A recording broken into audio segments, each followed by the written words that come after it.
আমি ওয়াদা করছি ওকে একটা বক্সের মধ্যে নিয়ে সমুদ্রে ছেড়ে দাও। তো কোন মা কি আছে যে বাচ্চা কথা বলতে পারে না, দুধ পান করে, ছোট, হাঁটতে শেখেনি শিশু, তাকে নিয়ে সমুদ্রে ফেলে দিবে আর ভয় করবে? এটা কি হয়?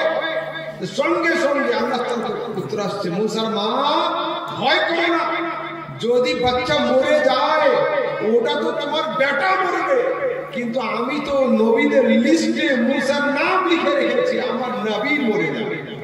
আমি ওয়াদা করলাম, ইন্না ওয়াদাল্লাহি হাক্কুন, আল্লাহ তাবারক ওয়া তাআলার প্রতিশ্রুতি হচ্ছে সত্য।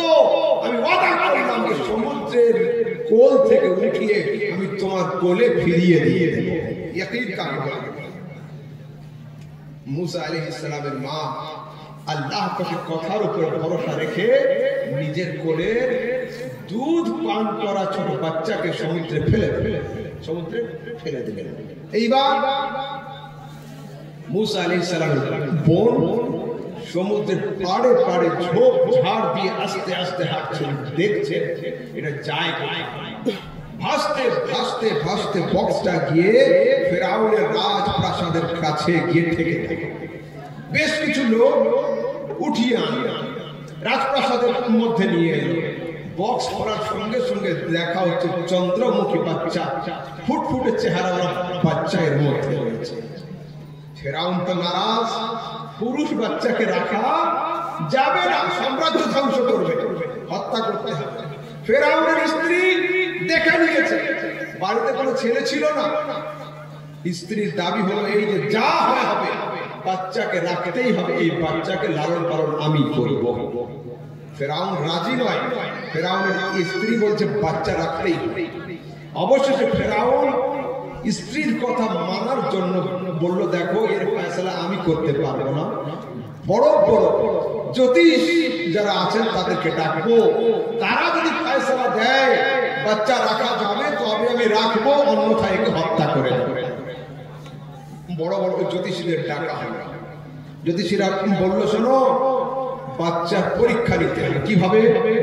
তা বললো, সামনে একটা পাত্রে জ্বলন্ত আগুন রাখতে হবে, আর একটা পাত্রে স্বর্ণ রৌপ্য রাখতে হবে, একটা পাত্রে সোনা দানা রাখতে হবে, আর আরেকটা পাত্রে আগুন রাখতে হবে। বাচ্চাকে ছাড়তে হবে দূর থেকে।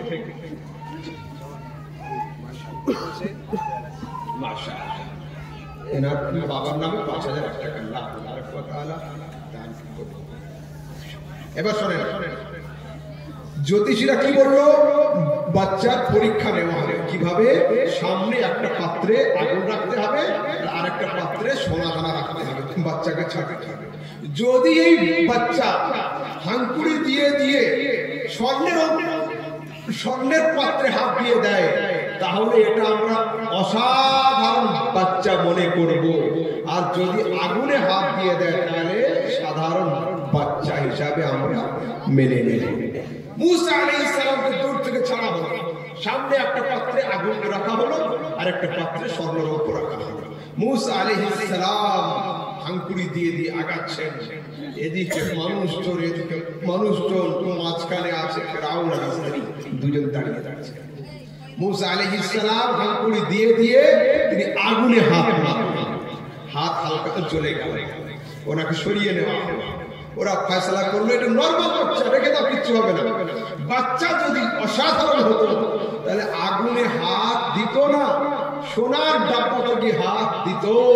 এটা কাফেরদের সেন্স ছিল যে বাচ্চা যদি অসাধারণ হয় তো সোনাতে হাত দিবে, কিন্তু ইসলামের চোখ বলছে না, মুসা পুরুষ ছিল, পুরুষ। আল্লাহ তাবারক ওয়া তাআলা পুরুষ জাতির জন্য সোনা ব্যবহারকে হারাম করে দিয়েছেন। মুসা ছোট ছিল, কিন্তু আল্লাহ পাক তার মধ্যে হারাম হালালের জ্ঞান দিয়ে দিয়েছিলেন। সেই জন্য মুসা সোনাতে হাত না দিয়ে আগুনে হাত দেওয়া বরদাস্ত করেছিলেন, কিন্তু আল্লাহর হারাম করা জিনিস তিনি দখল করতে চান নাই। মুসা আলাইহিস সালামকে রেখে দেওয়া হলো। এইবার দুধের বাচ্চা, দুধ তো পান করাতেই হবে। তো আগের যুগে দাইমা পাওয়া যেত, এখন আর হয় না, দাইমাদের কাজ হলো কি বাচ্চাদের দুধ পান করাবে, লালন পালন করবে। তো সেই যুগে দাইমাদেরকে ডাকা হয়, বাচ্চার কান্না থামানো যাচ্ছে না, একের পর এক দাইমা আনা হচ্ছে, দুধ দেওয়া হচ্ছে, বাচ্চা মুখে দুধ নিচ্ছে না, পান করছে না, বাচ্চা কান্না করছে, কান্না করছে, হয়রান সবাই। এমন অবস্থায় হযরত মুসা আলাইহিস সালামের বোন ছদ্মবেশে রাজপ্রাসাদে ঢুকে গিয়েছে, গিয়ে বলছে, শোনো না, আমাদের পাড়াতে একটা মেয়ে আছে, ওর কোলে মনে হচ্ছে বাচ্চাটা শান্ত হয়ে যাবে, তার দুধ পান করবে সবাই, কিন্তু ওটা হচ্ছে ওর মা, এটা হচ্ছে বোন, আচ্ছা ডেকে আনো, ডেকে আনো। হযরত মুসা আলাইহিস সালামের বোন দৌড়াতে দৌড়াতে বাড়ি গিয়ে বলেছে, মা চলো চলো, মুসা ছোট, মুসা বাচ্চা, মুসা কথা বলতে পারে না, মুজিজা দেখানো শুরু করে দিয়েছে। তো কি মুজিজা? মুসা কারোর দুধ মুখে নেয় নাই, তোমার দুধের বাহানাতে উড়ে ঘর থেকে ছড়িয়ে নিয়ে তোমার রাজপ্রাসাদে থাকার ব্যবস্থা করে দিয়েছে। তা উনি আসলেন, বাচ্চা করে নিলেন, দুধ নিল, বাচ্চা থেমে গেল, উনি তো মা, উনি তো মা, উনি মা। এইবার দেখুন প্রশ্ন হলো এই, এতগুলো মহিলা দুধ পান করানোর চেষ্টা করলো, মুসা আলাইহিস সালাম কারোর দুধ পান করলেন না কেন?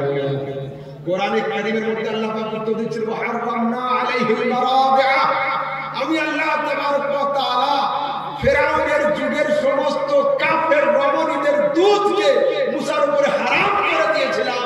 যারা যারা দুধ পান করানোর চেষ্টা করেছিল প্রত্যেকটা মহিলা কাফেরা ছিল, কাফেরা দুধকে আমি খোদা মুসার উপরে হারাম করে দিয়েছিলাম। মুসা ছোট হতে পারে, বাচ্চা হতে পারে, কথা না বলতে পারে, কিন্তু খোদার হারাম আর হালাল কাকে বলে সে সেন্স কিন্তু মুসার মধ্যে আল্লাহ দিয়ে দিয়েছে।